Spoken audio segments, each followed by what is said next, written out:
Bismillahirrahmanirrahim.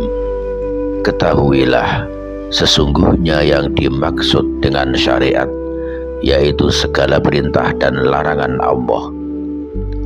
Tarekat yaitu melakukan segala yang diperintahkan Allah dengan ikhlas demi untuk mendekatkan diri kepadanya. Hakikat yaitu kesampaian kepada Allah Subhanahu wa Ta'ala dengan nur tajallinya. Ma'rifat yaitu pengenalan diri kepada Allah Subhanahu wa Ta'ala. Asy-syari'atu an ta'budallaha wat tariqatu an tahdhurahu wal haqiqatu an tasyhadahu. Artinya, yang dimaksud syariat yaitu menyembah Allah Subhanahu wa Ta'ala. Tarekat yakni merasakan hadirnya Allah di dalam hati, semata-mata zikir kepadanya. Hakikat yakni melihat Allah Subhanahu wa Ta'ala dengan penglihatan mata hati. Dan ketika sholat dilaksanakan dinamakan syariat, dan kesungguhan dalam sholat demi Allah semata-mata dinamai tarekat.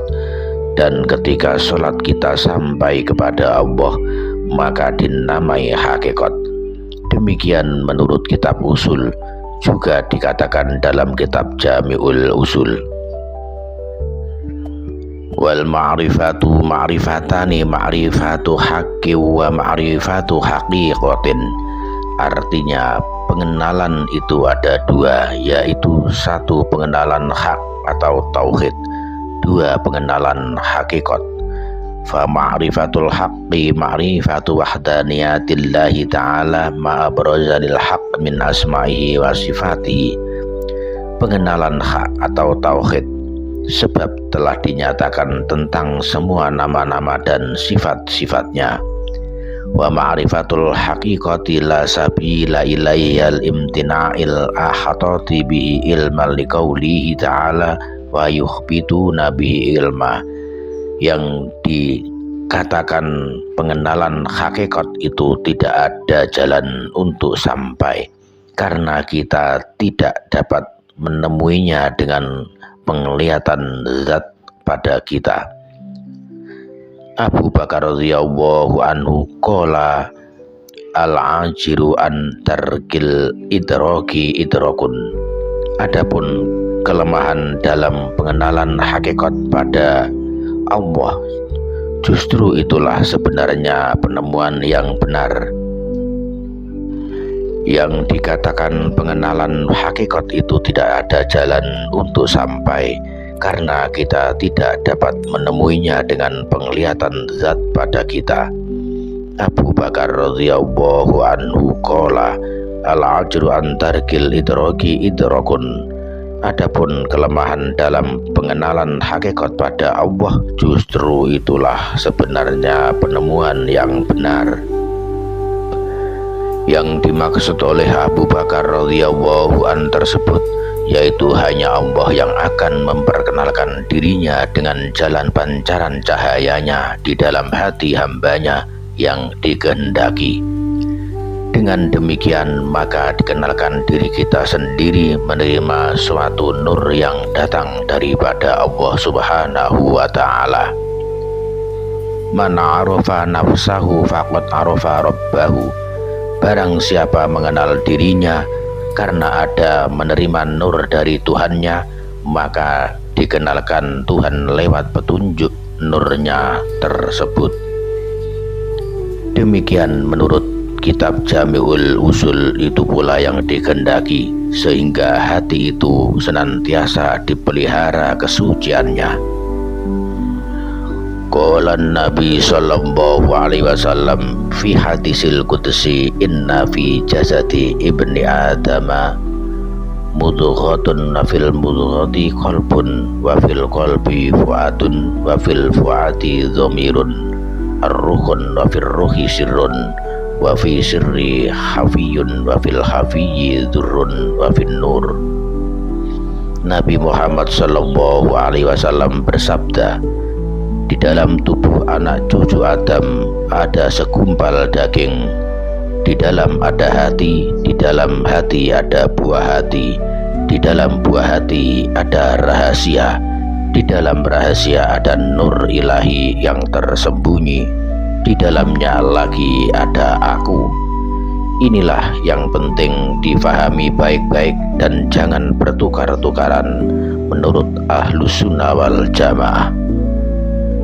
Adapun sumber sholat 5 waktu itu dari surat Al-Fatihah, artinya 5 pasal yang terbuka menjadi hakikat daripada sholat 5 waktu itu.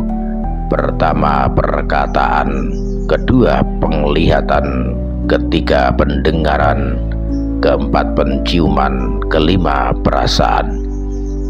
Firman Allah, wa mimma wa nafaha fihi ruhum minallahi ta'ala. Allah menjadikan keterbukaan di dalam jiwa atau nyawa sehingga mata dapat melihat, telinga dapat mendengar, hidung dapat mencium, lidah dapat berkata, serta hati dapat merasa.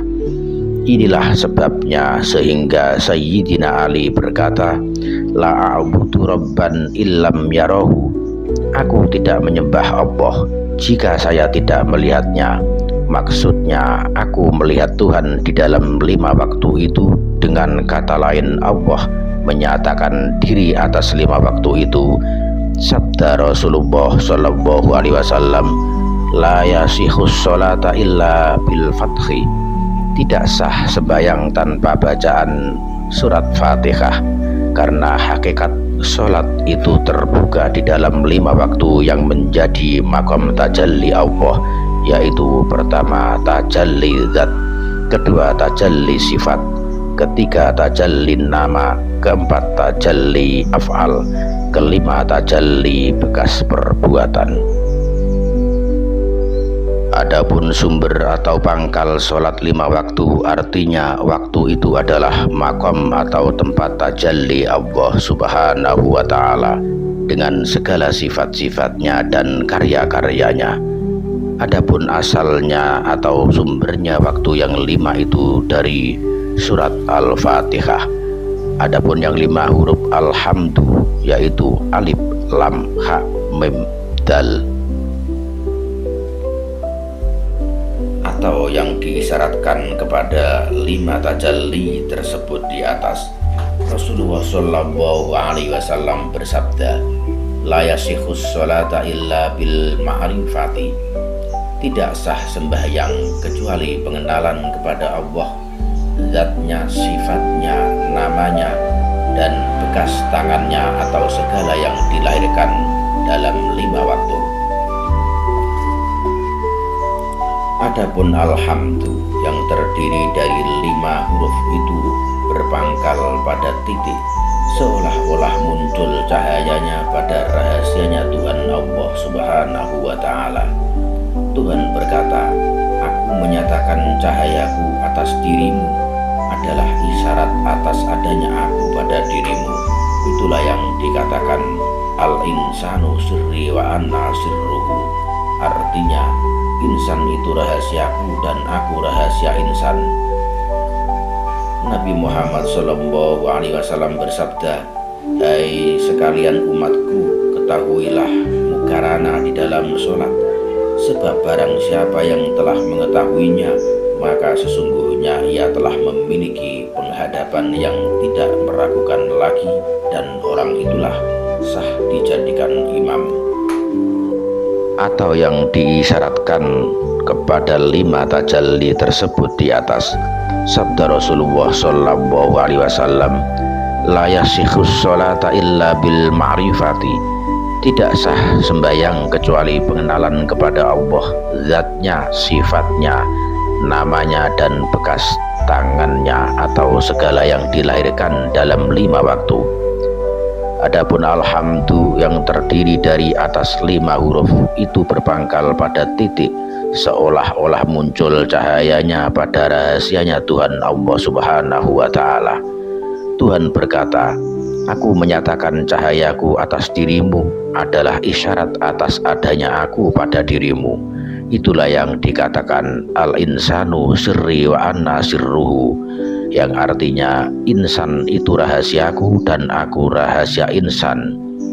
Nabi Muhammad SAW bersabda, "Hai sekalian umatku, ketahuilah mukarana di dalam sholat, sebab barang siapa yang telah mengetahuinya, maka sesungguhnya ia telah memiliki penghadapan yang tidak meragukan lagi, dan orang itulah yang sah dijadikan imam."